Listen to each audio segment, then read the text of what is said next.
年から起こりうん、ました新型コロナの影響で、そう留ですよ学業界といね。うのがちょっと難しくなっていったはと思うんですが、そちらい。えの方ちょっえ、とお伺いしてよろしいですはい、か？はい。そうですね。ほんとにもう、留学生業界とか観光業界とかはい。がやっぱり一番、あの、コロナバイルスによって、うーん。ハードリーヒットインダストリーと言われてますけれども、うーん。一番最初のロックダウン、去年の3うん。月26日ですうね、んうん。に始まったロックダウン。これはニュージーランドでは、4レベルに、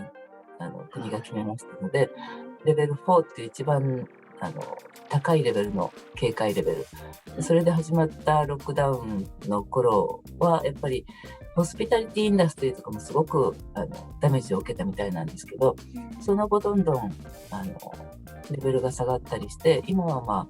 ちゃんとね、国がきっちりとしてくれてますので、うん。ほんとにニュージーランドの中にいたらもう普通に生活できるっていう。ただうん。海外旅行はなかなか難しいものがあるっていう形ですけれども、そうですね、まず去年、ほんとに3月の30日から6月末までは、エアニュージーがもう成田便を飛ばさないっていうことになりまして、はい。留学生がやっぱりいましたので、はい。この頃多いのが、ええ、ターム1だけの留学。うーあの、ん。なぜかっていうと、ターム1、こちらのターム1は、はい。ニュージーランドの、ご存知かと思いますけど、ニュージーランドの、学年、1学年っていうのは、はい。あの、カレンダーイヤーと同じで、はい。まあ、1月の終わりから1学期が始まって、はい。で、12月ぐらいに4はい。学期が終わると。はい。で、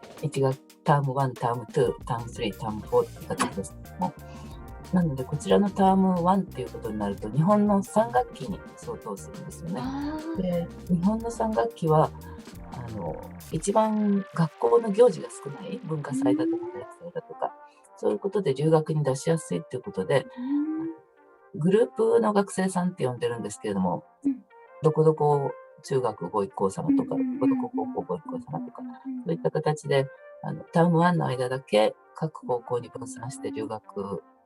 させる学校がうん。う増えてきてん。ますので、うん。そういった生徒さんですとか、うんうん。あと、あの、ターム1の終わりからうん。こちらにやってきて、翌年のターム1の終わりまで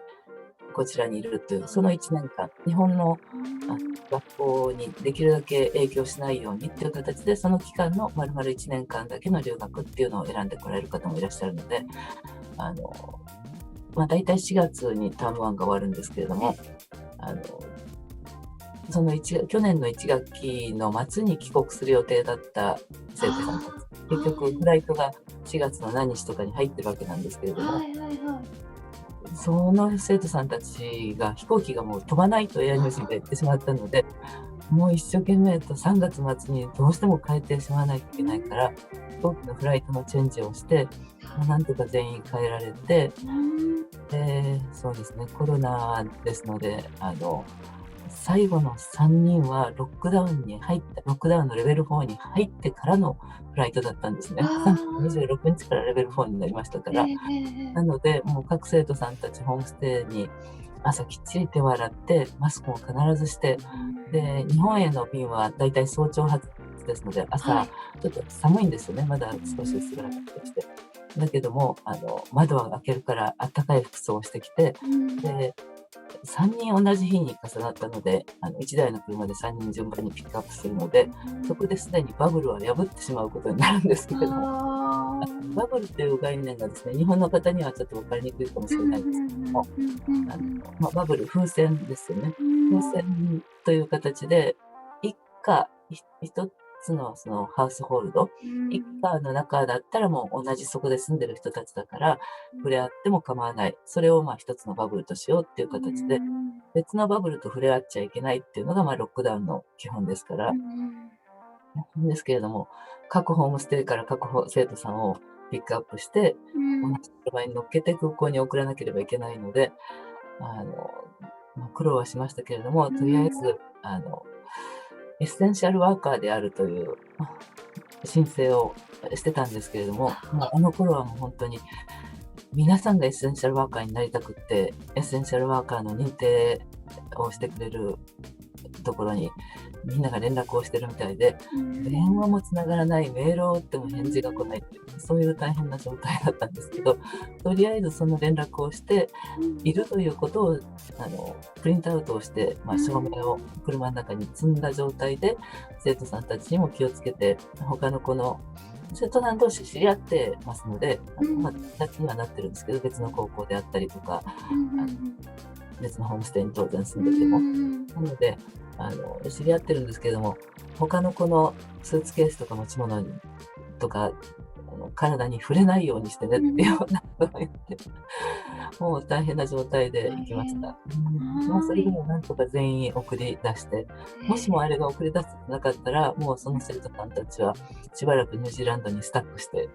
ホストにずっといなければいけなくなったっていうことと、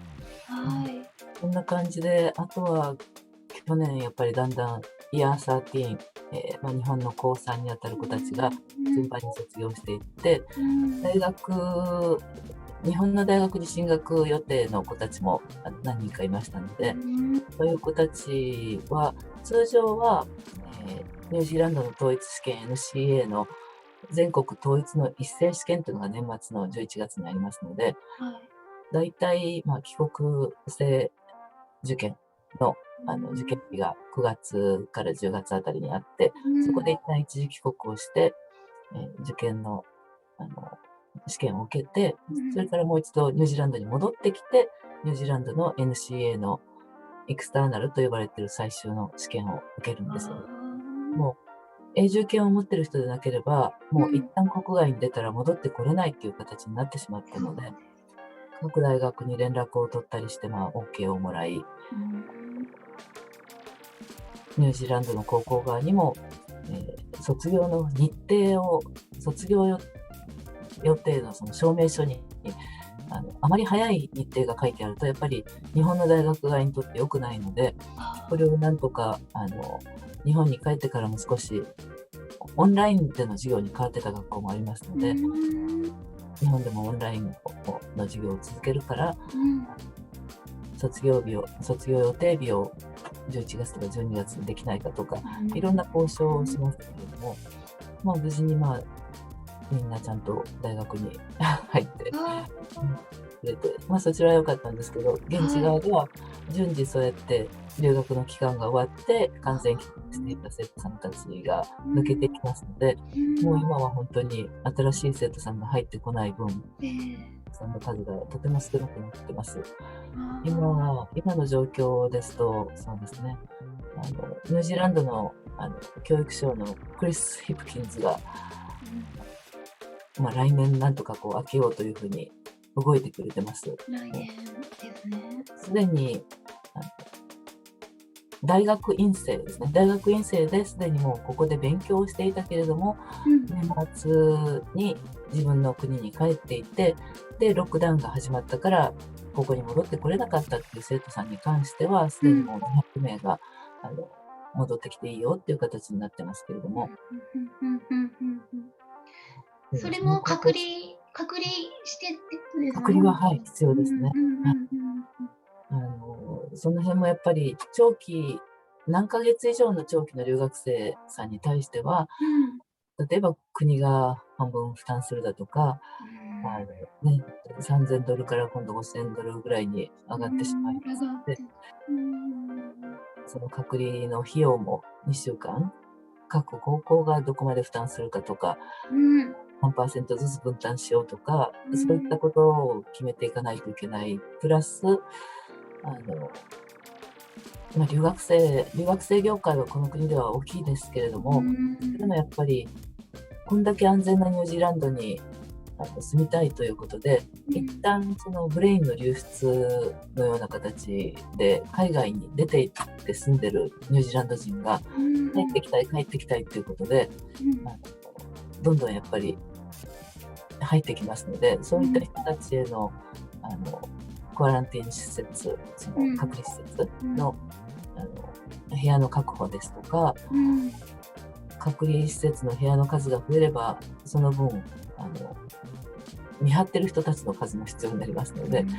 その確保ですとかね、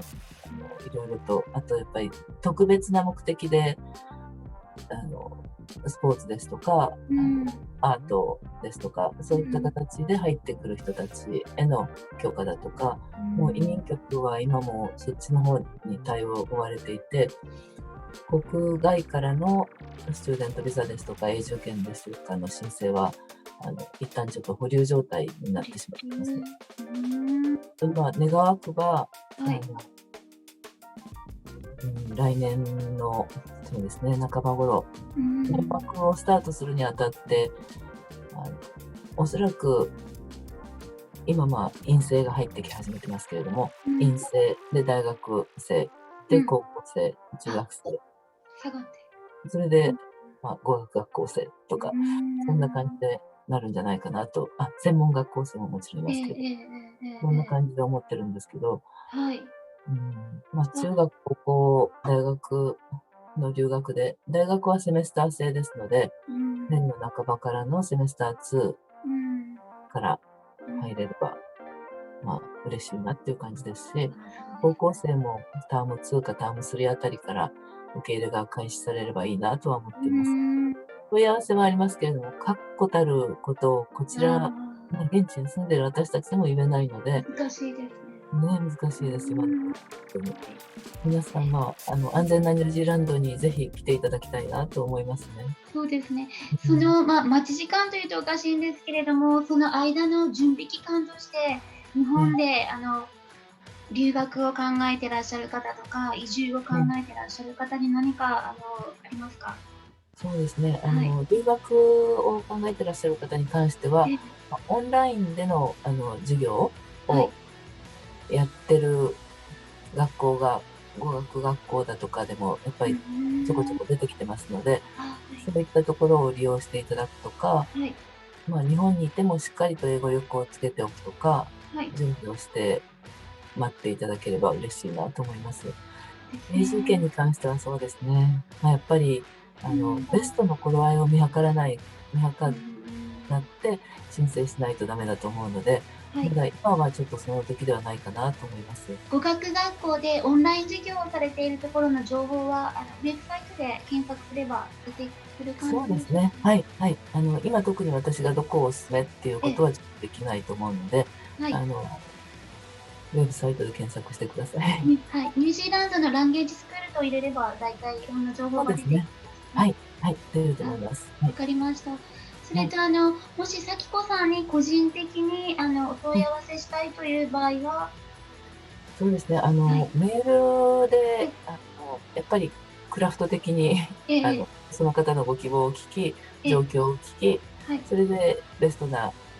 留学形態を作っていきたいと思いますので、E メールを送っていただければ嬉しいです。わかりました。じゃあ、もしよろしかったら、そちらの E メールの方を概要欄の方に、貼らせていただきますので、またそちらの方からお問い合わせということでお願いします。咲子さん、今回は本当に有益な情報ありがとうございました。こちらこそありがとうございました。